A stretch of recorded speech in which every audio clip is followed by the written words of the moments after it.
CM Vijay Rupani સંબોધન કરી રહ્યા છે, સાંભળીશું. લોકોને સુવિધા મળવાના સેવા સેતુનો કાર્યક્રમ હોય કે પછી ગરીબ લોકોને અનાજ વિતરણનો કાર્યક્રમ હોય, ખેડૂતોના લાભ ઉજાગરા મિટાવવા માટે કિસાન સૂર્યોદયનો કાર્યક્રમ હોય કે 1 લાખ બહેનો, 10,000 સખી મંડળો, 100 કરોડ રૂપિયા બહેનોના સશક્તિકરણનો કાર્યક્રમ હોય કે પછી આદિવાસીઓના કલ્યાણના કાર્યક્રમો હોય કે વિકાસને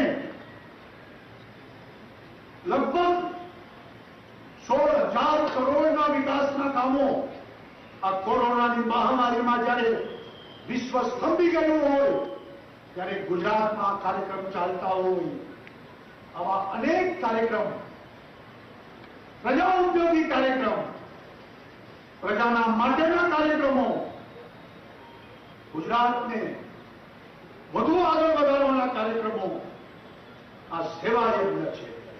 અને એટલા માટે આજના દિવસને સંવેદના દિવસ તરીકે ગુજરાતમાં આપણે ઉજવી રહ્યા છીએ. લગભગ 500 જગ્યાએ આજે સેવા સેતુના કાર્યક્રમ થઈ રહ્યા છે. નાનો માણસ, નાની સમસ્યા પણ સરકારી કચેરીમાં ધક્કા ખાવા ન પડે, કટકી બટકી એનાથી મુક્ત થાય અને વચેટિયાઓ એનો લાભ ન લે, સીધી યોજનાનો લાભ અરજદારના હાથમાં પહોંચે. આજનો આજ એની અપેક્ષા મુજબ એને યોજના મળી જાય, સાચા લાભાર્થી રહી ન જાય, ખોટો લાભાર્થી લઈ ન જાય, એની ચિંતા કરીને આ સેવા સેતુનો કાર્યક્રમ આજે સંવેદના દિન નિમિત્તે નાના માણસોને તકલીફ ન પડે એની સંવેદનાથી ચિંતા કરી છે. અમારી સરકાર એ જાડી ચામડીવાળા લોકોની સરકાર નથી.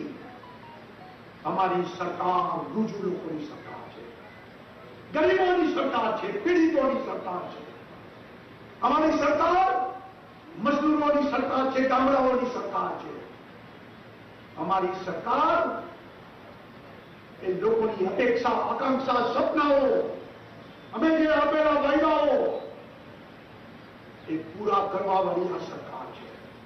ભારતીય જનતા પાર્ટીની સરકાર જે બોલે છે કરે છે અને જે કહીએ છીએ એટલું જ અમે બોલીએ છીએ.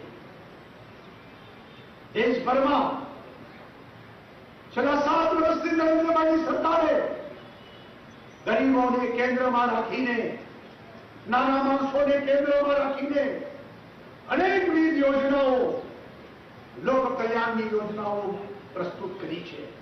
અને એના આધાર ઉપર દેશ આગળ વધી રહ્યો છે. કોંગ્રેસના લોકો કાન ખોલીને સાંભળી લે કે અમે માત્ર ગરીબી હટાવના નારા લઈને નથી આવ્યા. અમે વોટ બેંક ઉભી કરવા નથી આવ્યા. અમે સરકારો ચલાવવા માટે પણ નથી. અમે દેશને ચલાવવા માંગીએ છીએ, રાજ્યને ચલાવવા માંગીએ છીએ, લોકોને સાથે લઈને ચાલવા માંગીએ છીએ. લોકોના કલ્યાણ માટે અમે લોકો કામ કરનારા લોકો છીએ. સેવા એ જ અમારો મંત્ર છે. સત્તા માટે નહીં, સેવા માટે કામ કરનારી ભારતીય જનતા પાર્ટીની સરકાર છે. ભાઈઓ બહેનો, આ સેવા સેતુના કાર્યક્રમમાં કરોડો લોકોએ લાભ લીધો છે. અને હવે સરકાર ટેકનોલોજીનો ઉપયોગ કરીને ઈ સેવા સેતુમાં આગળ વધી રહ્યા છે. એટલે દરરોજ સેવા સેતુ, આ સેવા સેતુનો કાર્યક્રમ એ વર્ષમાં 4-5 વખત કરવામાં આવે છે. પરંતુ ઈ સેવા સેતુથી દરરોજ લોકોને સમયસર ઉભા એની યોજનાનો લાભ મળે એ પ્રકારનું આયોજન કર્યું છે. ગુજરાત એવું રાજ્ય છે કે જે ગુજરાતે broadband connectivity, fibre, optical fibres એની જાળ વિછાવીને ભારતમાં પહેલું રાજ્ય ગુજરાત એવું બન્યું છે કે ગામડાઓને સીધા જોડ્યા છે. ભારત નેટની ઈ કનેક્ટિવિટી ફ્રીક્વન્સી પણ એટલી બધી ઝડપથી કે એને કારણે આ કનેક્ટિવિટીથી ગામડામાં, ગ્રામ પંચાયતમાં આપણે બેઠેલો વ્યક્તિ કોમ્પ્યુટર ઉપર આ 55 સેવાઓ ગામડામાં બેઠા બેઠા આપે.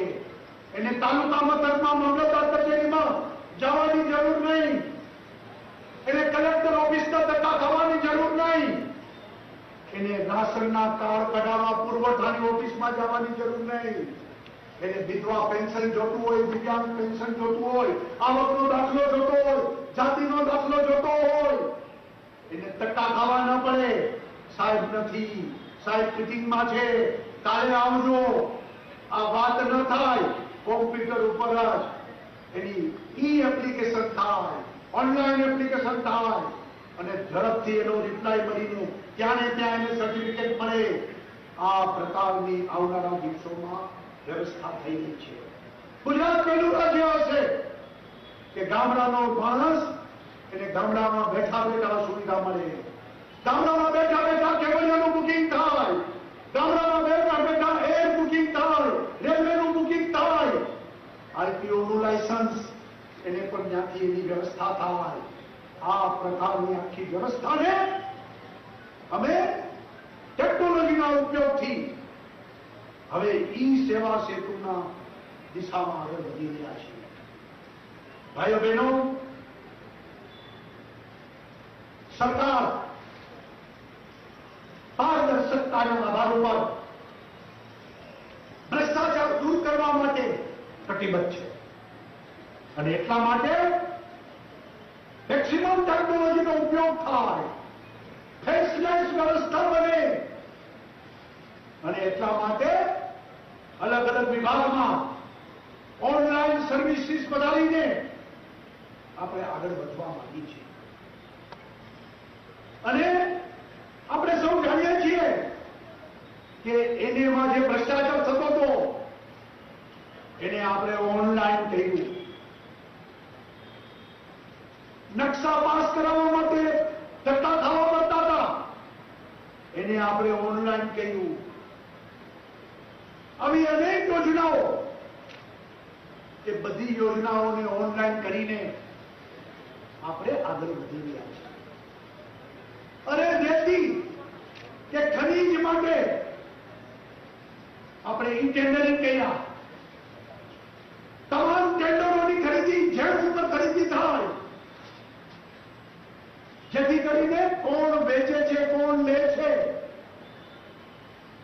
કોણ એજન્સી છે એ કશી ખબર ના પડે અને ટોટલી ઓનલાઈન ટેન્ડરિંગ કરીને ટેન્ડરમાં ભ્રષ્ટાચારને આપણે દૂર કરવા જઈ રહ્યા છીએ.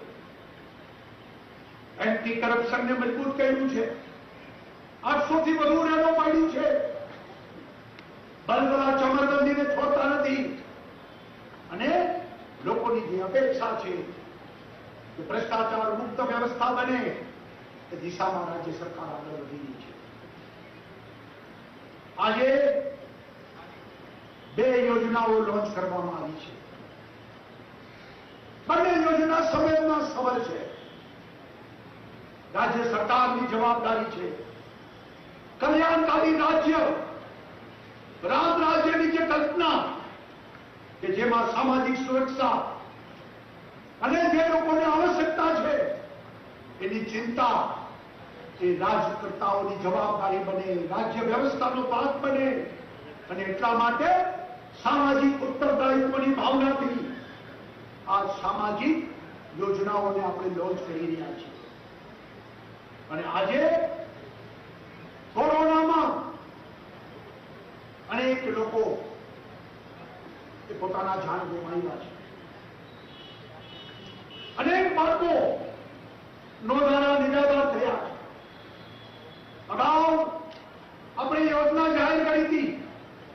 બંને મા બાપ ગુજરી ગયા હોય એવા બાળકોને દર મહિને 4,000 રૂપિયા જે એના સગા સંબંધી બાળકોને સાચવે છે